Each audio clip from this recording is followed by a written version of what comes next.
शिक्षा के लिए काम करेगा, जो स्वास्थ्य के लिए काम करेगा। अगर आप कोई भी चेकअप करवाते हो ना सरकारी हॉस्पिटल में तो उसके चार्ज लगते थे, आज कोई चार्ज नहीं लगता, बिल्कुल काम हो रहा है। और यही कारण है कि दिल्ली की जनता बार बार आम आदमी पार्टी को चुन रही है। मोदी जी, मैं तो ये बोलूंगा कि मोदी जी जो हमारे जो पहले जो दिन थे ना वो दिन हमें वापस लौटा दे, बस वो यही बहुत बड़ी। ये अमेरिका 1986 में ही पूरा अमेरिका घूम के आ गए, लेकिन मणिपुर जहाँ पे इन्हीं की सरकार है वहां नहीं जा सकते। अब भारतीय जनता पार्टी के ऊपर भरोसा नहीं है। आज चुनाव सर पे आ गए तो आज ये लोग 1100 रुपए बांट रहे, और वो भी चुनाव से पहले।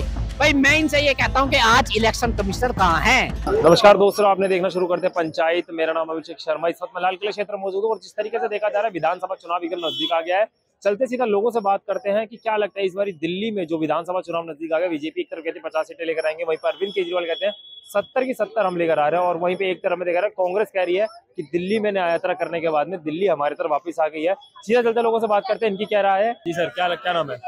मेरा नाम अरुण कुमार। क्या लग रहा है दिल्ली में इस बार कौन जीतता हुआ नजर आ रहा है? वही थोड़ा पीछे हो जाते हैं। जो शिक्षा के लिए काम करेगा, जो स्वास्थ्य के लिए काम करेगा, जो महिलाओं को थोड़ी बहुत छूट देगा, अरविंद केजरीवाल। अरविंद केजरीवाल आ रहे हैं, लेकिन बीजेपी वाले कह रहे हैं कि अरविंद केजरीवाल ने सिर्फ दारू बांटी है, दारू घोटाला किया है। नहीं, और भी बहुत सारे काम किए हैं, लेकिन वो इन लोगों को दिखाई नहीं देंगे। जैसे शिक्षा के ऊपर, स्वास्थ्य के ऊपर। आपने देखा होगा कि स्वास्थ्य के तो इतनी बुरी कंडीशन थी कि भाई साहब अगर आप कोई भी चेकअप करवाते हो ना सरकारी हॉस्पिटल में तो उसके चार्ज लगते थे, आज कोई चार्ज नहीं लगता। तो बिल्कुल काम हो रहा है, और यही कारण है कि दिल्ली की जनता बार बार आम आदमी पार्टी को चुन रही है। अच्छा, अभी हाल ही में आपने देखा होगा मोदी जी का एक इंटरव्यू आया है जिसमें आपने देखा होगा उन्होंने एक तरफ बोला था कि मैं नॉन बायोलॉजिकल हूँ, लेकिन अब उन्होंने ये बोल दिया कि मैं भी इंसान हूँ। क्या कहना चाहेंगे? चुनाव के समय, भाई चुनाव के समय वो इंसान बन गए और चुनाव जीतते ही वो भगवान बन जाते हैं। यार ये तो मतलब ये इस तरीके से रंग बदलते हैं कि आप पूछो मत। भाई साहब आप ये बात बताइए कि लोकसभा चुनाव से पहले ये राम की उंगली पकड़ के उसको मंदिर में लेके जा रहे थे। कर्नाटक का पोस्टर था वो एक, इसमें देखा गया था राम को उंगली पकड़ के, यानी कि आज राम छोटा हो गया और मोदी जी बड़े हो गए। हम तो शुरू से ये कह रहे हैं कि आप इंसान हो, इंसान हो, इंसान हो, लेकिन ये मानने को तैयार नहीं है। पता है क्यों मानने के लिए तैयार नहीं है? तो कह दिया कि मैं भगवान नहीं, मैं भी इंसान हूं। नहीं कह दिया हम, अरे हम लोग तो 2014 से कह रहे हैं, लेकिन ये लोग मान नहीं रहे हैं। और खास करके मोदी जी तो ये मानने को तैयार नहीं है कि मैं इंसान हूँ। मोदी जी ने अपने एक इंटरव्यू में बोला था कि मैं नॉन बायोलॉजिकल हूँ। भाई जो इंसान किसी महिला की कोख से पैदा हुआ हो वो नॉन बायोलॉजिकल कैसे हो जाएगा? भाई जरा बताना, वो एक्सप्लेन करना। मुझे परमात्मा ने भेजा है किसी कुछ अच्छे काम के लिए। कौन से अच्छा काम? और कितने अच्छे काम करोगे भाई? महिलाओं को निर्वस्त्र तुमने करवा दिया, कोरोना देश में तुम लेके आ गए, और कितने अच्छे काम करोगे? देश का पैसा देख लो, जब मनमोहन सिंह जी थे उस समय हमारे पैसे की वैल्यू कितनी थी? 75 रुपए, और डॉलर की वैल्यू, और आज हमारे पैसे की वैल्यू क्या है? 85। तो हमारे पैसे की वैल्यू गिरी है या उठी है? ये अच्छे काम, ये है अच्छे दिन। मोदी जी, मैं तो ये बोलूंगा कि मोदी जी जो हमारे जो पहले जो दिन थे ना वो दिन हमें वापस लौटा दे, बस वो यही बहुत बड़ी मेहरबानी होगी। अच्छे दिन आ गए। अच्छे दिन कहाँ से आ गए? अच्छे दिन आ जाते तो देश के जो युवा हैं, जो इसमें पढ़े लिखे लोग एग्जाम देके नीट का एग्जाम क्लियर करके और वो लाठी खा रहे हैं ना जंतर मंतर पे, वो आज वो लाठी नहीं खा रहे होते। आज पढ़ाई लिखाई करने के बाद भी युवा बेरोजगार है। चलो अनपढ़ों की तो बात छोड़ दो, जो पढ़े लिखे हैं उनको तो नौकरियां दे दो। 2 करोड़ रोजगार बांट तो रहे थे मोदी जी। कब बांटे हैं? दिखाओ लिस्ट एक बार। मोदी जी तो ये भी कहते हैं कि आत्मनिर्भर भारत बनी है, पकौड़ा तलना भी बिजनेस है। हाँ, पकौड़ा तलेंगे। अब MBA करके लोग पकौड़ा तलेंगे, तो इसमें पढ़ने लिखने की जरूरत नहीं है। स्कूल बंद कर दो ये जो यूनिवर्सिटी है। यार ये तो मैं ये कह रहा हूँ कि ये प्रधानमंत्री, पता नहीं देश को कैसा प्रधानमंत्री मिला है।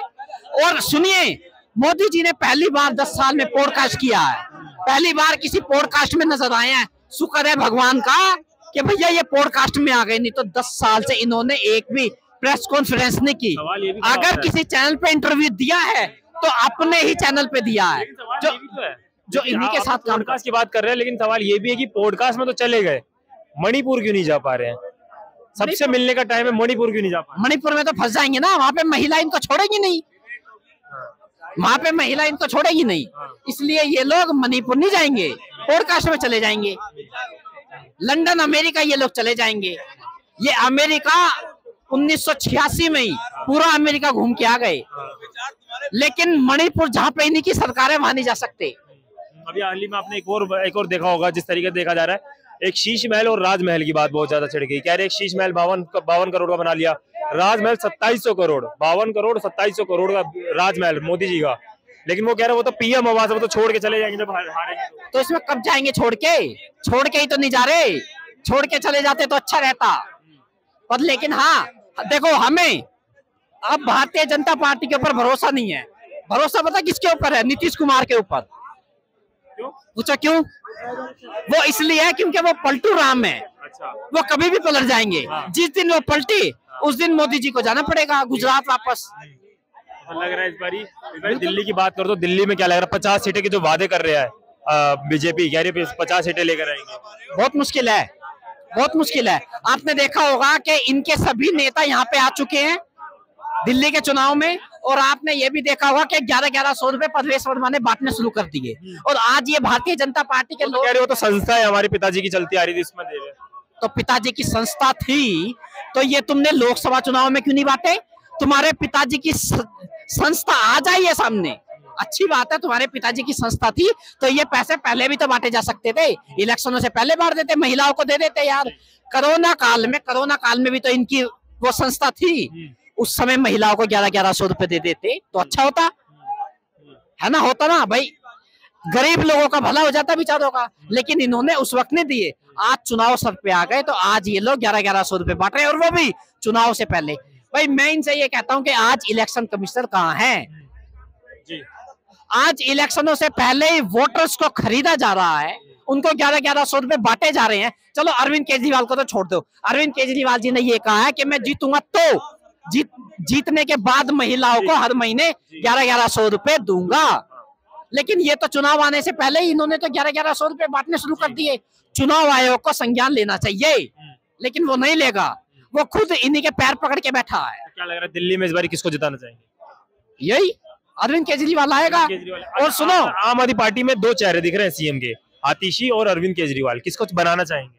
देखो आतिशी जी ठीक है, वो ठीक है, वो भी एक ये देखो कि इसमें पढ़ी लिखी महिला है, एक अच्छी तरह से अपना काम कर रही है, दिल्ली की जनता को संभाल रही है, काम हो रहा है, ऐसी बात नहीं है। अब अगर आम आदमी पार्टी आती है तो सीएम अरविंद केजरीवाल जी ही बनेंगे। अरविंद केजरीवाल जी जी। Thank you so much sir.